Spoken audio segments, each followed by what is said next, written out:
legs got weak and I couldn't stand. That moment, my greatest fear was losing him. My wife, Amy, we've been married for 13 years. I have 3 stepchildren, 2 boys and a girl, Corey, DeAndre, and Brianna.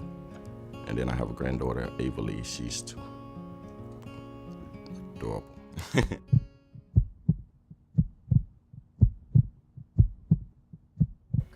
I had got up that morning, like any typical morning, walked to the store, came back, and I was watching some television. About noontime, I decided, okay, get up and make something to eat. At the time, I thought, okay, well, maybe it's just the heat. I'll go open the door, let some air in. But as I went to open the door, I noticed that I had weakness, but I still was able to stand and manage it. So I go back to the stove, and I'm kind of just standing there waiting on the livers to cook. And it got to a point where my legs got weak and I couldn't stand.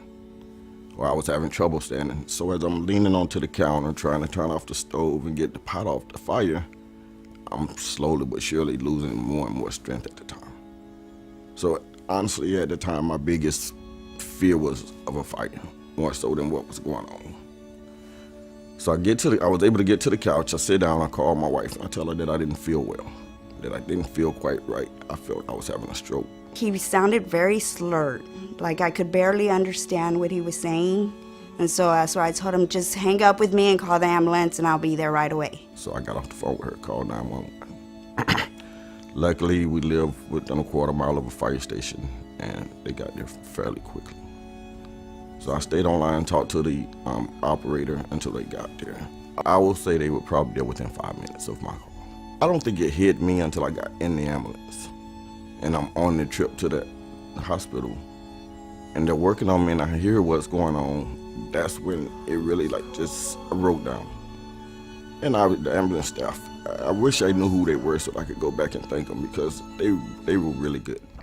When a patient comes in with a stroke, we rapidly assess that patient to determine the severity of their stroke, the type of stroke, the time of onset of the stroke. These are all essential in determining the treatment. If we get a patient soon, within hours of the stroke onset, we have much more options available to treat that patient.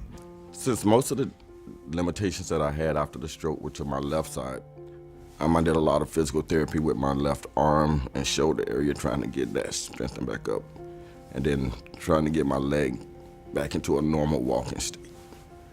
The process has been great. Working with the personnel that I've had an opportunity to work with, they've really been great people. I think it will take time, but it will get back the way it was. It's my greatest blessing is that I woke up this morning with air in my lungs and blood in my veins. And I'm able to sit and talk and tell someone else about my story. It's been hard on me from a physical and a mental standpoint. You obviously go through a lot of emotions. Hurt, anger, frustration. But, having the right support system around you, my family has been very supportive of me. They're there for me when I need them to be, and they're not when I don't need them to be. But they're supportive anyway. So honestly, I feel I've just been in a very good place to where it's a blessing for me. He's my love.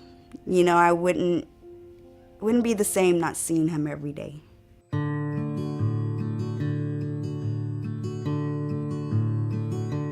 Life for my granddaughter would be crazy. That's her Tay-Tay. She calls him Tay-Tay. That's her buddy. She's learned his exercises. I think it would be real dull because he plays a lot with her. He's with her every day. Every day. She sees him every day, and I don't think she would be right without seeing him. She is 2.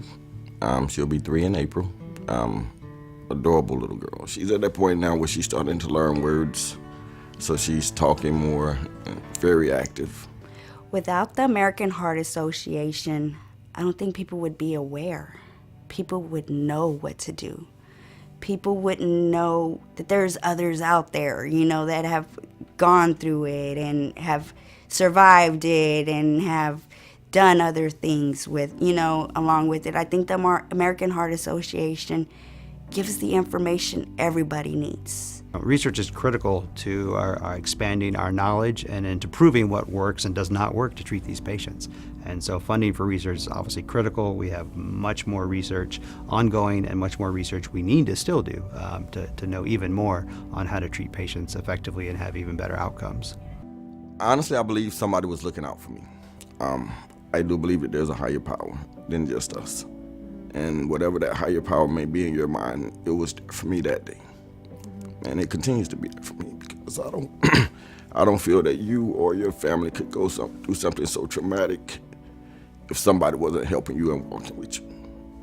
Somebody to turn on that light at the right time, lead you to that right book, lead you to the Heart Association, to get the information you need so that you can have a better life going forward.